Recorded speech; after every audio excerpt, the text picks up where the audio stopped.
Hi everyone, this will be part one of two videos about how the field of obstetrics began and developed in Singapore. First, I'm going to talk about the School of Midwifery.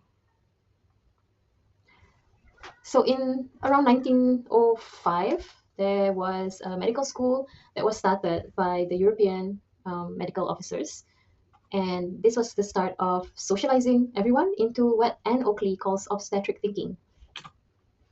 So in the development of this phenomena, what happened was that bidan or traditional midwives had to undergo practical exams and get certificates in order to continue practicing midwifery. In 1952, a midwifery school was started, and there were a few things that catalyzed the establishment of this midwifery school. So one was the recognition of midwifery at the biomedical level. This was represented by the appointment of Benjamin Shears. So he was appointed to the medical school's chair of midwifery and gynecology in 1951. And in this time as well, this is after the Second World War, and there was a medical plan that was drawn up for Singapore that was intended to rehabilitate the healthcare services. So there were also some laws that were passed in Singapore, known as the Midwives Ordinances. These were based on the Midwives Ordinances in Wales and Scotland, and it involved registering and certifying the indigenous bidan. The most revised Midwives Ordinance was passed in 1954 because the rural bidan couldn't fit them into the scheme of the A, B, C, or D midwives. So here in this video, I'll show how the obstetric midwife, so that means the midwife, not the bidan, who is a traditional midwife, but the midwife was trained in the midwifery school and in obstetric methods and obstetric ideology of birth, and how they were a stepping stone between customary birth, which is home birth with the help of the bidan, and contemporary birth, which is birthing in the hospital as we know it today with doctors. So before there was a midwifery school, as I mentioned in the previous video, there was the maternal and child welfare clinics, which was staffed by European nurses, such as Ida Simmons. There's a video on her, you can watch that, and who was the first public health matron. And there were other public health matrons who would do checkups on babies, give out nutritional advice, give out formula milk, and also attend to maternity cases in the villages. Here is a picture of the Nee Soon Maternal and Child Welfare Clinic, which was held in a shop house in 1946. And here's a picture of some babies being examined after being weighed. Here's a picture of 4 women holding their babies. And on the right side, you have a baby weighing scale, which looks just like a normal weighing scale. Here's a picture of the School of Midwifery. And these were the 3 main midwife tutors in the 50s, and the student midwives at the back. This is in the classroom. That was one of the midwife tutors teaching the students on the mechanics of vaginal delivery. Here in 1955, Singapore was awarded the Catering Shield for achieving the best maternal and child health service in the Commonwealth. Here's the midwife assessing infant growth. She's weighing the baby using something like a fish scale. She's like a hook. And she's at someone's house. 1958, a home delivery set. So these obstetric midwives, after being trained at the school, they would be sent out for cases, delivery cases at home. And they had a whole set where they could set up and to prepare for the baby's birth and also take care of the mother afterwards. Mothers in the rural districts received proper antenatal care, circa 1950s. The photo shows a midwife taking the blood pressure of a pregnant woman. Home delivery set, 1958.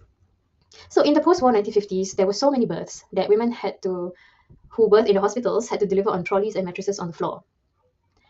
An external observer from, I forgot where he's from now, but who came to Singapore, he described the overcrowding as a war zone because there were beds in the corridors, women were delivering on the theatre trolleys and mattresses on the floor. And after birth, women were actually laid crosswise. So they would lie 2 beds and then 3 women would be laid crosswise. They risk cross-infection, and of course there was little to no privacy. So because of this increasing birth rate after World War II, and also the shortage of hospital beds, they started a domiciliary midwifery and domiciliary aftercare service. So these midwives that were trained in the midwifery school, they were needed to staff this service and visit the birthing women in their homes.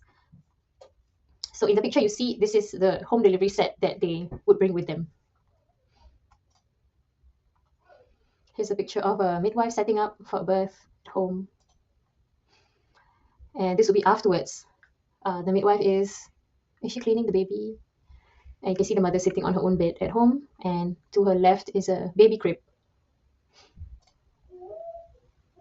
1960s, the midwives were still providing domiciliary care because the hospital, the main maternity hospital, Kanakaba, was extremely overcrowded, all geared up for home deliveries.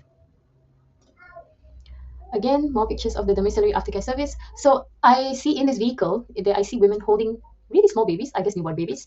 So it looks like for some women, they would either give birth at home, and then maybe after 1 or 2 days, they would bring the women to the hospital for a further checkup. 1964, some of the midwives who were trained. I digress here for a side story. In 1956, the Midwives Union filed a dispute with the Civil Service Arbitration Tribunal to demand the same salary as nurses. And the tribunal actually awarded an increase in salary because the midwife's current salary was manifestly incommensurate with their job scope and responsibilities. However, the tribunal said they couldn't recommend a salary equal to that of nurses because of the different qualifications for entry, curriculum, nature of duties, and responsibilities. So whoever had been trained as a midwife in the midwifery school, with this act, they automatically became midwife nurses and worked in the hospital. Or they could practice as a private midwife and work in maternity homes or help to deliver babies at home. After 1975, the profession of midwifery just became a specialisation between the nursing profession, and it was now a position within the hospital system. So almost by the 80s, there were only about 37 private midwives who were actively practicing in nursing and maternity homes. So they would do that under the supervision of a general practitioner. 1978, the midwifery school closed after 26 years, and that last batch of midwives would continue to work in the hospitals or in private practice. So they worked well into the 1980s.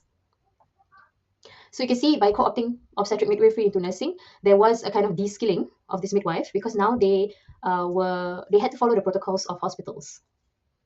And we can see in the next video that there is this sort of substitution of the female knowledge of birth, and especially normal birth, and the intangible skills such as knowing what to do in a breech birth, in favor of the skills of the medical men, who would later be termed obstetricians. So this fading role of the midwife signaled a shift towards medicalized birth as being not just normal but also desirable. 1973, that last few batches of midwives, and this is the midwife who were now working in a hospital. So that's it.